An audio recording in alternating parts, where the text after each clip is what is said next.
वर्णिवेशरमणीय दर्शनं मन्दहासरुचिराननाम्बुजं पूजितं सुरनरोत्तमैर्मुदा धर्मनन्दनमहं विचिन्तये। असतो मा षड्गमय तमसो मा ज्योतिर्गमय मृत्युर्मा अमृतं गमयः। ओम शांति शांति शांति। अस्मद्गुरुसमारम्भां नाथयामुनमध्यमां लक्ष्मीवल्लभपर्यन्तां वंदे गुरु परंपरा। આજની જ્ઞાન સભાની અંદર પધારનારા બધા જ ભગવદ્ ભક્તોને વેદાંતાચાર્ય પુરાણ ઇતિહાસ આચાર્ય અમે ફિલોસોફી શાસ્ત્રી રાકેશભાઈના હેતપૂર્વક જય સ્વામિનારાયણ। ભક્તો, આજની આ જ્ઞાન સભાની અંદર આપણે બધા દક્ષિણ ભારતની અંદર કર્ણાટક રાજ્યની અંદર આવેલા મેલુકુટે, જેનું બીજું એક નામ છે યાદવગીરી, આ તીર્થક્ષેત્ર વિશે થોડી વાત શ્રવણ કરીશું। દક્ષિણ ભારતની અંદર 4 વૈષ્ણવ ક્ષેત્ર છે। એક શ્રીરંગમ, 2 તિરુપતિ, ત્રીજું કાંચીપુરમ અને ચતુર્થ છે મેલુકુટે।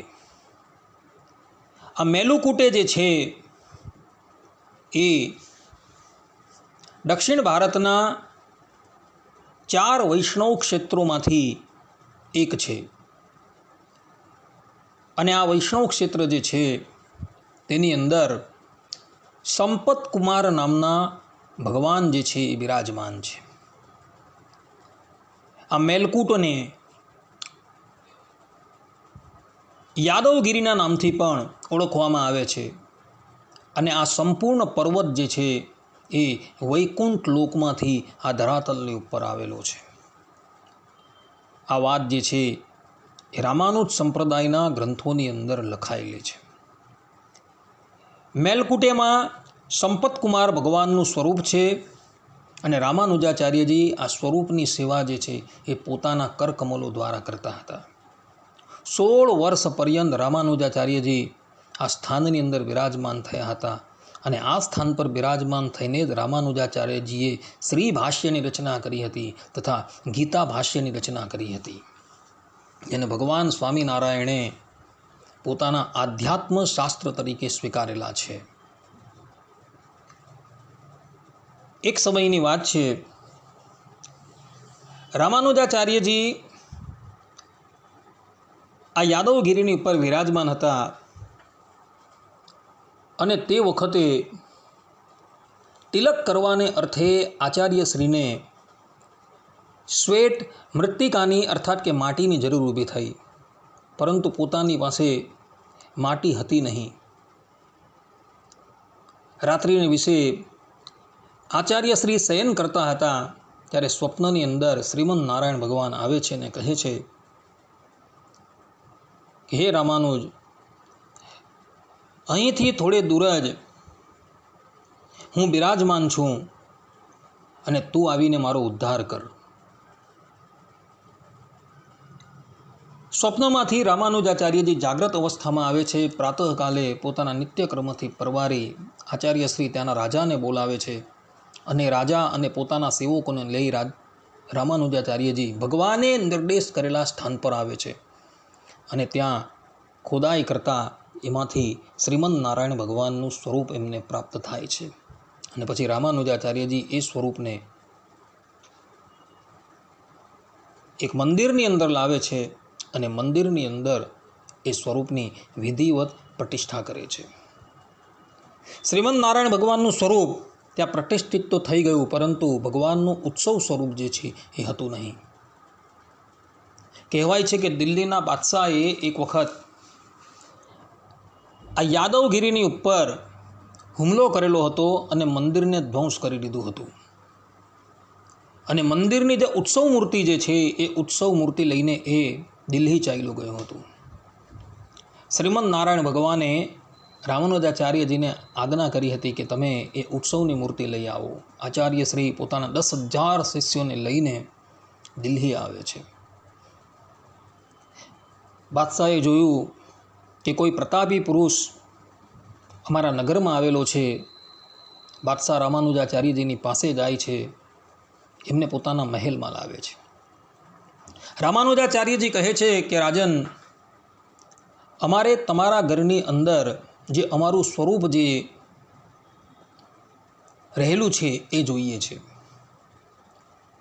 બાદશાહે કહ્યું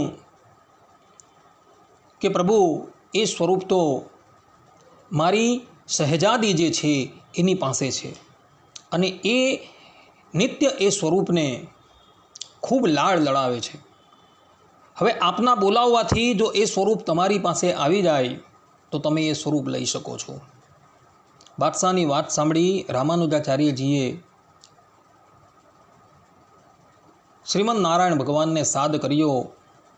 એટલે શ્રીમદ નારાયણ ભગવાન જે પેલી કુંવરીની પાસે હતા ત્યાંથી ચાલતા ચાલતા રામાનુજાચાર્યજીની ગોદમાં આવીને બિરાજમાન થઈ ગયા. બાદશાહે એ સ્વરૂપ જે છે એ રામાનુજાચાર્યજીને પધરાવી દીધું.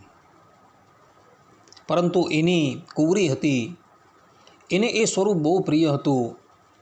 એ પોતાના પિતાની પાસે જીદ કરવા લાગી કે મારે આ સ્વરૂપ જોઈએ જ છે અને જો એ સ્વરૂપ તમે ન આપો તો હું એ સ્વરૂપની સાથે જવીશ. એના પિતાએ કહ્યું કે ભલે, અને રામાનુજાચાર્યજીએ પણ રજામંદી આપી દીધી. રાજકુમારી પાલકીની અંદર સવાર થઈને એ સ્વરૂપની સાથે જાય છે, પરંતુ માર્ગની અંદર ભગવાનની ઈચ્છાથી એ વૈકુંઠ ગમન કરે છે. રામાનુજાચાર્યજી એ સ્વરૂપ લઈને યાદવગીરી પર આવે છે અને વિધિવત રીતે એ યાદવગીરીની ઉપર આ સ્વરૂપની પ્રતિષ્ઠા કરે છે. રામાનુજાચાર્યજીની એ સંપત્તિ હોવાથી અને રામાનુજાચાર્યજી એને પુત્રની જેમ માનતા હોવાથી રામાનુજાચાર્ય જ એમનું નામ પાડે છે સંપત કુમાર. કાંચીની અંદર રહેલા વરદરાજ ભગવાન જે છે એ રામાનુજાચાર્યજીના ગુરુ છે. શ્રીરંગમ ક્ષેત્રની અંદર રહેલા રંગનાથ ભગવાન જે છે એ રામાનુજાચાર્યજીના શિષ્ય છે અને યાદવગીરીની ઉપર રહેલા સંપત કુમાર જે છે એ રામાનુજાચાર્યજીના પુત્ર છે. આ ભાવથી રામાનુજાચાર્યજી એમની સેવા કરે છે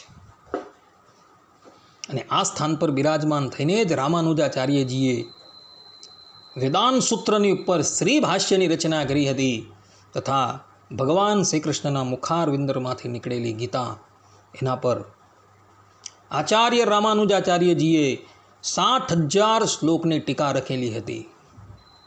જે ટીકા ગીતાકારનું સંપૂર્ણ રહસ્ય જે છે એ પ્રગટ કરે છે.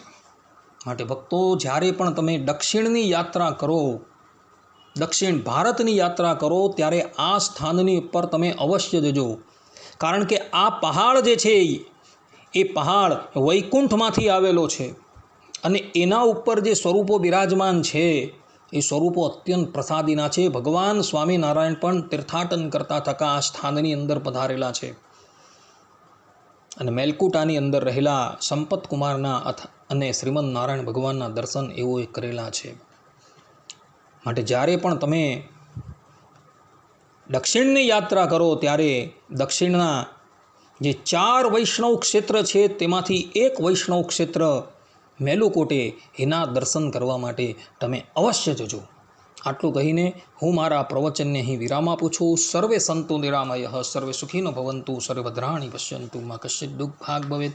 અસ્તુ. જય સ્વામિનારાયણ.